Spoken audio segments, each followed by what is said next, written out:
Caríssimos irmãos, caríssimas irmãs, abençoe-nos Jesus, o anelo, o desejo, o propósito de estar e permanecer com Ele, tanto quanto tem Ele estado e permanecido conosco todo o tempo, seguindo-nos, servindo-nos, amando-nos. As reflexões da noite ou da tarde de verão, do horário de verão, dizem respeito ao pensamento e bem-estar do livro Atitudes Renovadas, psicografia de Divaldo Franco pelo espírito de Joana de Ângeles.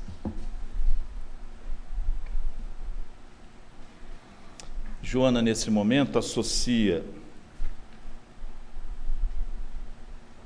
o bem-estar ou o mal-estar ao pensamento. Tanto já se disse acerca do pensamento em tantas culturas, em tantos ramos do conhecimento, que parece exaustivo falar sobre isso, né? Dalai Lama recentemente, inclusive no Brasil, disse que somos o que pensamos.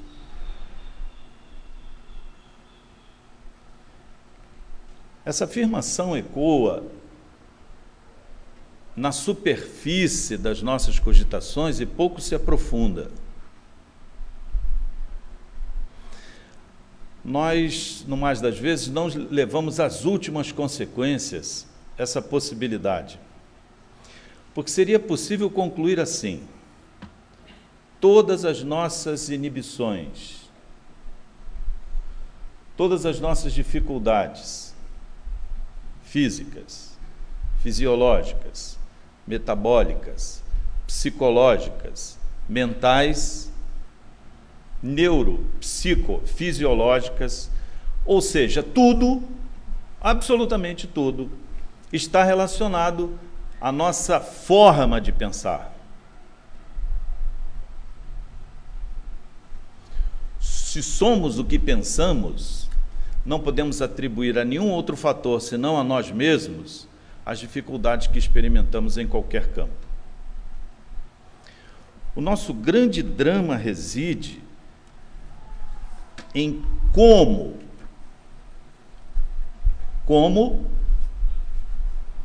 estabelecer uma atitude, que é uma forma de reagir, sentir, pensar, cogitar, inferir, ajuizar acerca de pessoas, coisas, objetos, situações.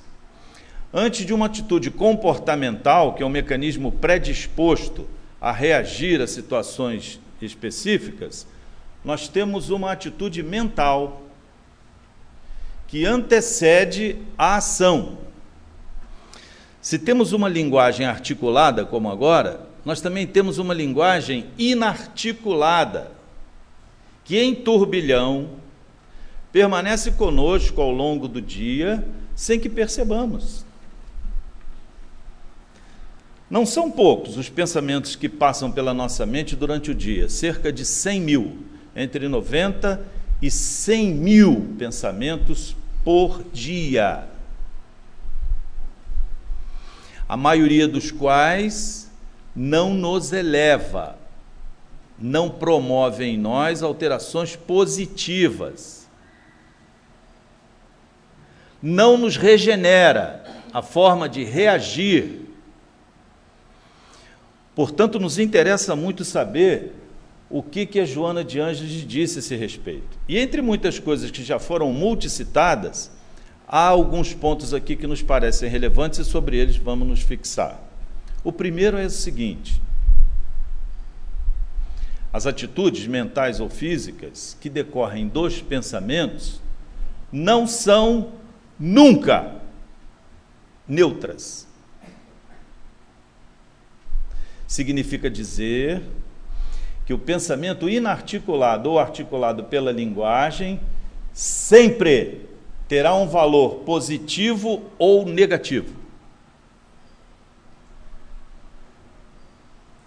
Dos 100 mil pensamentos que temos por dia, a maioria é perturbadora do nosso equilíbrio. ou seja, tem um sinal negativo. Por isso, Joana, ao término dessa lição, afirma-nos assim: o ser humano vem controlando as forças da natureza com relativo êxito, conquistando os espaços, melhorando a existência. Quando, porém, controlar o próprio pensamento, terá descoberto pela segunda vez o fogo, vivenciando atitudes renovadas. Ou seja, controlar o próprio pensamento é tão importante quanto a descoberta do fogo. Isso dá a ideia do estágio em que ainda permanecemos em torno do controle da própria mente.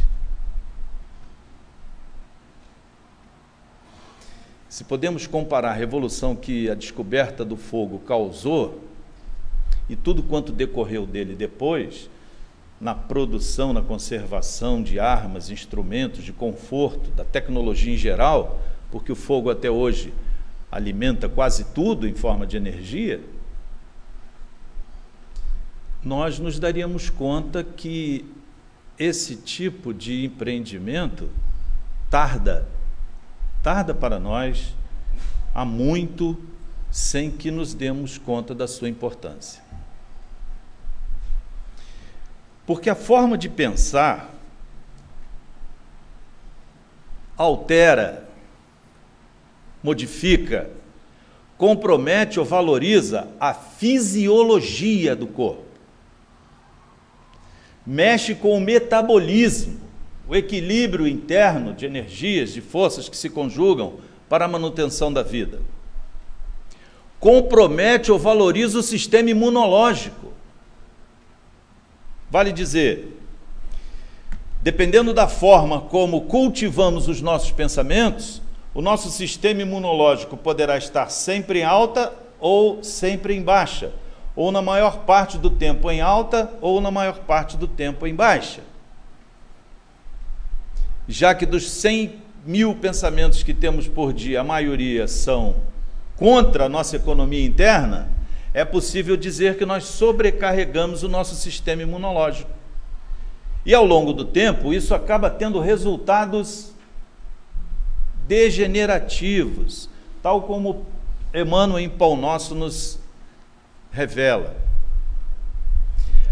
A atitude negativa diante de uma situação de uma pessoa, repetida, constante, permanente, pode não ter nenhum reflexo no primeiro dia, no primeiro mês, no segundo mês, na primeira década, na quinta década. Mas esse efeito surgirá em algum momento para reequilibrar o sistema.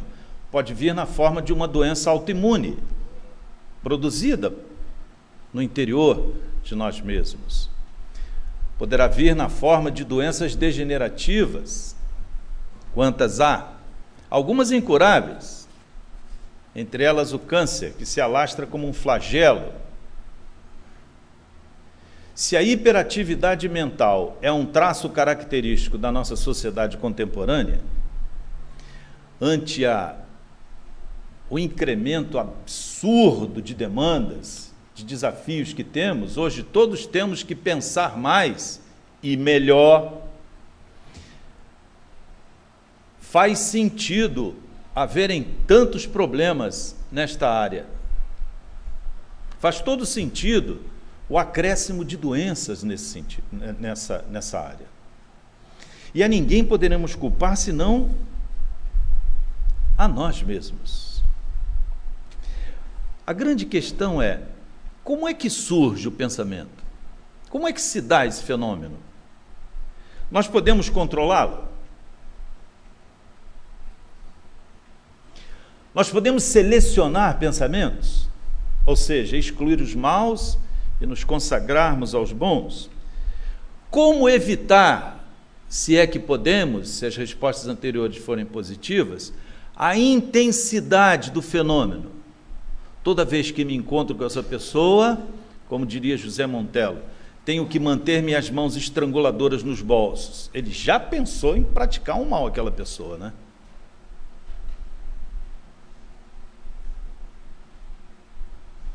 É possível deter essa intensidade que emerge de maneira que nos parece incoercível, que nada podemos fazer em relação a ela? É possível isso?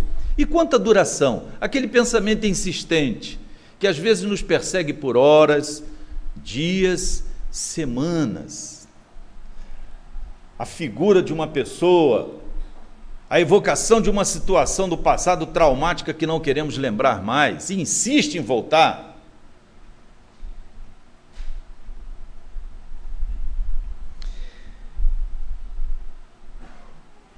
Será que podemos melhorar a nossa saúde, portanto, nosso bem-estar, controlando os nossos pensamentos?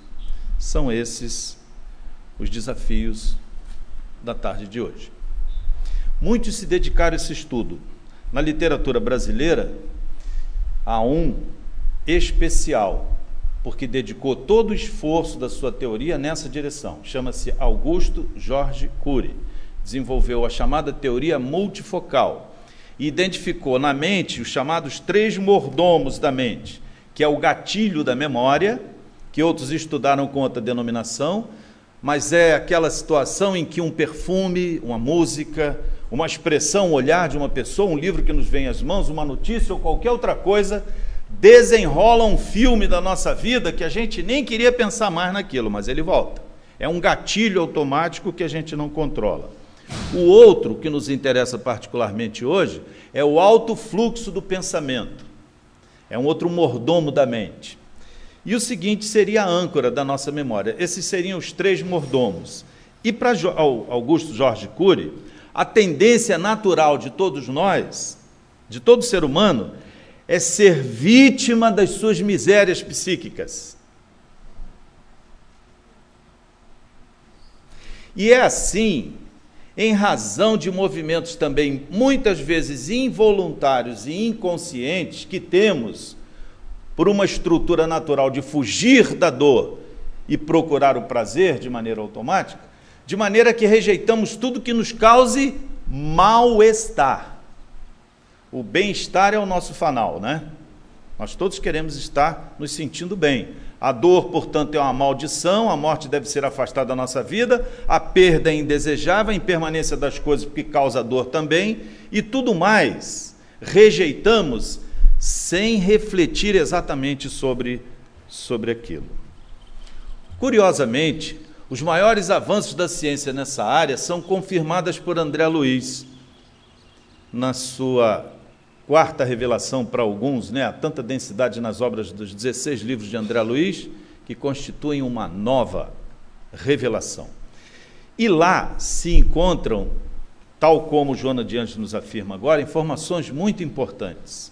Enquanto estávamos no reino animal, o nosso pensamento era fragmentado, descontínuo. A diferença entre o racional e o irracional é que a forma de pensar nossa é contínua. Nós não podemos evitar.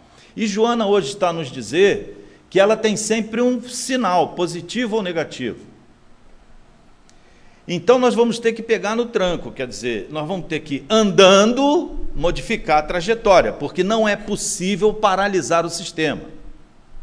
Recentemente, a Reuters divulgou uma pesquisa de neurocientistas no sentido de controlar a memória e apagar certos conteúdos traumáticos. Saiu publicado na revista Isto É, dia 21 de junho passado. O que os neurocientistas chegaram à conclusão foi o seguinte: nós podemos resolver o problema do trauma e fazer a pessoa apagar aquela situação da memória que lhe trazia evocações de descompensação física ou psíquica e, portanto, reduzir o seu sofrimento. Em vez de usar fármacos, embora alguns usem também, eles apagavam determinada área do cérebro onde era localizada, segundo eles, aquela memória e, portanto, resolviam um problema. Mas essas experiências com ratos levaram a uma decepção. Toda vez que se apagava determinada área, os ratos perdiam o gosto por viver aquela experiência novamente. Fosse positiva ou negativa, eles não repetiam. E Calderaro, diz André Luiz, que o momento da nossa vida é de memória fragmentária.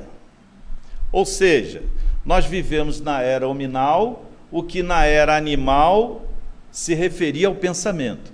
Então a nossa dificuldade neste momento é a seguinte: nós não evocamos tudo, o gatilho da memória e a âncora da memória nos levam a lugares que selecionamos, consciente ou inconscientemente, e a nossa tarefa hoje é controlá-los. Por isso a resposta, ou a pergunta de como se dá isso, hoje a neurociência já descobriu. E fala em primeiro lugar as emoções. É uma fração de segundo em que os neurotransmissores, por neuropeptídeos que saem do hipotálamo, agitam imediatamente o sistema límbico, o sistema emocional, mamífero. Os córtex, a área dos... Como é que eles descobriram isso? Usaram tomógrafos de pósitrons, que são chamados tomógrafos funcionais. Enquanto nós estamos agindo, os computadores estão dizendo: essas áreas estão iluminadas, essas apagaram, essas estão interferindo naquela, etc. Então descobriram que a razão, quando é usada, inunda de sangue determinadas áreas, frontal e lateral, os córtex cerebrais. O que os neurocientistas descobriram? Na maioria dos casos, ou sempre, a regra é a seguinte: a primeira atitude, forma de reagir a uma situação, a um sinal, a um estímulo, a um movimento, é emocional. Uma fração de segundo depois, um outro neuroconector liga os córtex. Então, na maior parte das vezes, nós agimos de maneira emocional. E dependendo de onde vamos buscar, pela âncora da memória, pelo gatilho da memória, Augusto Jorge Cury, aquele evento, nós vamos repetir os comportamentos anteriores.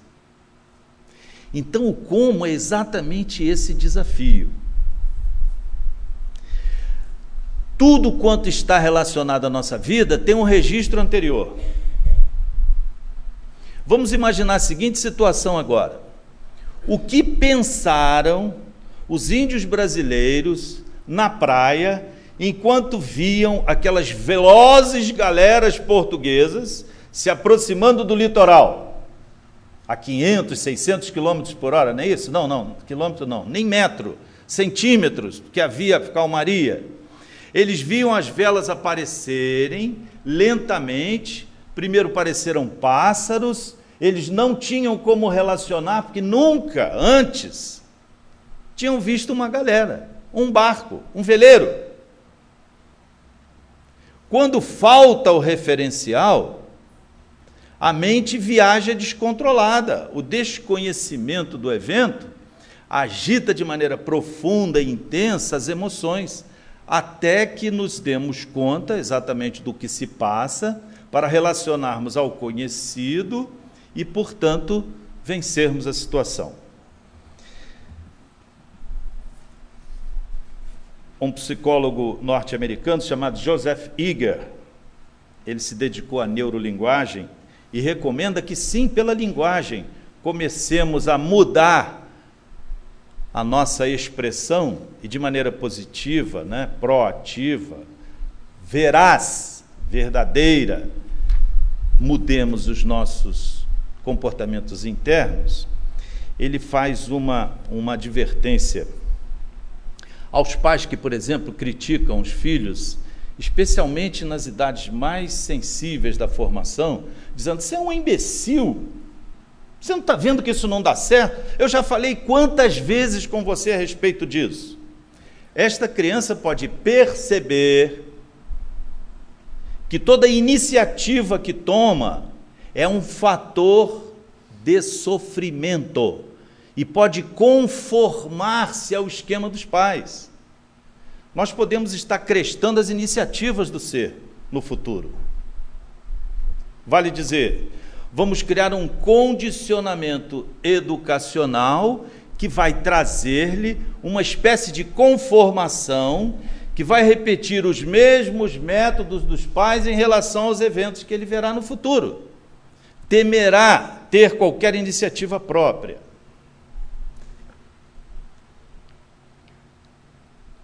Só muito recentemente, essas questões foram examinadas e descerradas à nossa frente, né? A partir de Freud, da psicanálise, etc. Mas a psicanálise também, ela torna claro, ela pode expor o problema de maneira mais nítida, mas não resolve o problema.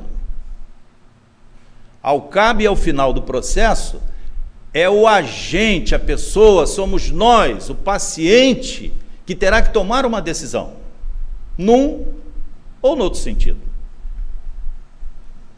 Como diz Miguel Reale no seu livro Introdução à Filosofia, né? O conhecimento, a informação, a ciência, ela pode tornar mais flagrante, candente, impactante a ideia. Mas o que vamos fazer com este conhecimento estará sempre confinado à área da filosofia, especialmente a ética, de conduzir-nos para um lado ou para o outro, para o bem ou para o mal, para a iniciativa ou para a omissão, para a felicidade ou para a tristeza. A maneira como pensamos altera imediatamente a nossa forma de ver, de sentir, de perceber. Nós podemos controlar esse fenômeno? Sem dúvida nenhuma, hoje está certo que sim. Mas precisamos, mais do que ninguém, ainda que com apoio técnico, de conhecer a origem do pensamento, a razão da sua existência, o porquê de se repetir. Vale dizer, nós precisamos viver mais a vida interna subjetiva que a objetiva. Temos vivido pouco a vida do espírito. Porque nessa estrutura íntima, o que vigora, o que preside, a proeminência do espírito. É o espírito que pensa. Por que penso assim ou penso de outro jeito? Por que sinto desta ou daquela forma? Para onde me levam esses sentimentos ou esse pensamento? Tudo quanto se espera de nós, sabendo hoje por Joana de Ângeles que eles são inevitáveis, que sempre existirão, e apesar de todos os nossos esforços terão um sinal negativo ou positivo, não há outra forma senão conhecer-se a si mesmo. E nesse sentido, com todos os avanços da ciência psicológica, da neurociência ou qualquer outra,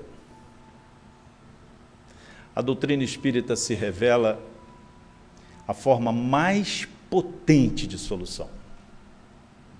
Porque nos revela que, sendo espíritos, mergulhado no pensamento divino, tal como Joana de Ângeles nos diz, agora, por exemplo, neste momento, estamos imersos numa atmosfera diferente, que é dos socorristas que afluem a este ambiente de luz, em nome de Jesus. Se pudéssemos fazer um silêncio íntimo agora, perceberíamos, aos poucos, mas sempre, a sua presença.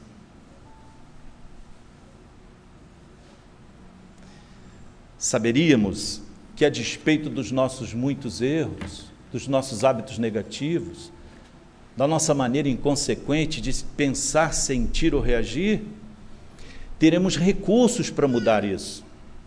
Em primeiro lugar, identificando a origem, o porquê.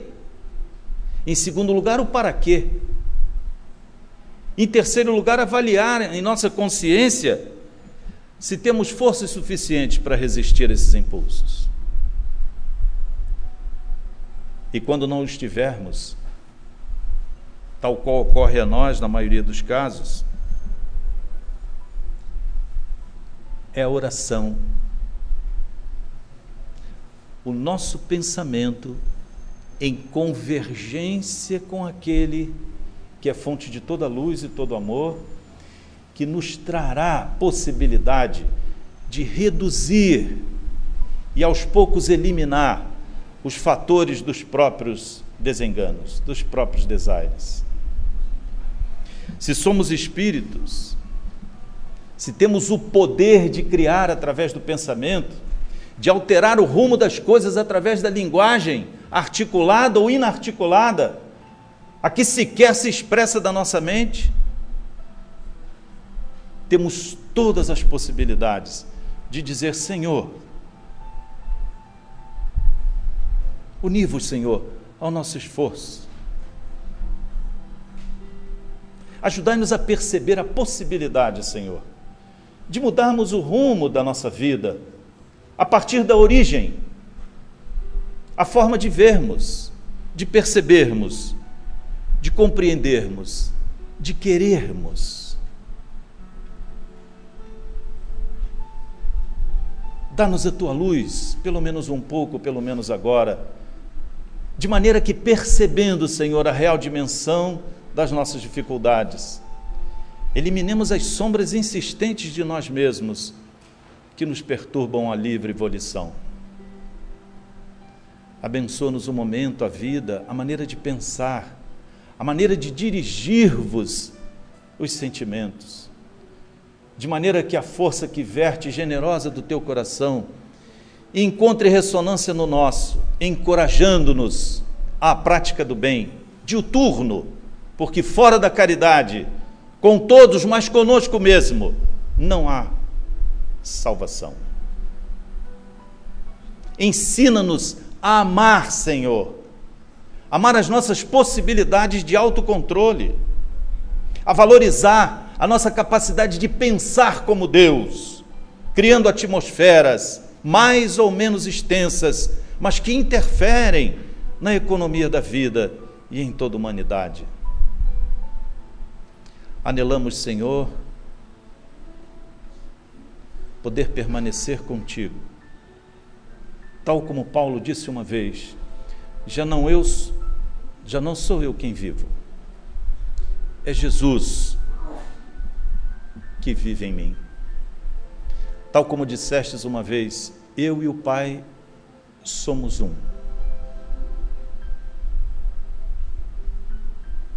Abençoa-nos, Senhor, o momento. Abençoai-nos a oportunidade. Conduzi-nos, Senhor, ao teu redil. Amparai-nos, Senhor, de maneira que nunca mais nos apartemos do vosso coração. De nossa parte, te confiamos as nossas dificuldades, os nossos sonhos e a certeza de que permaneceremos convosco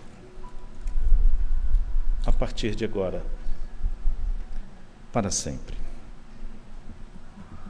Que assim seja.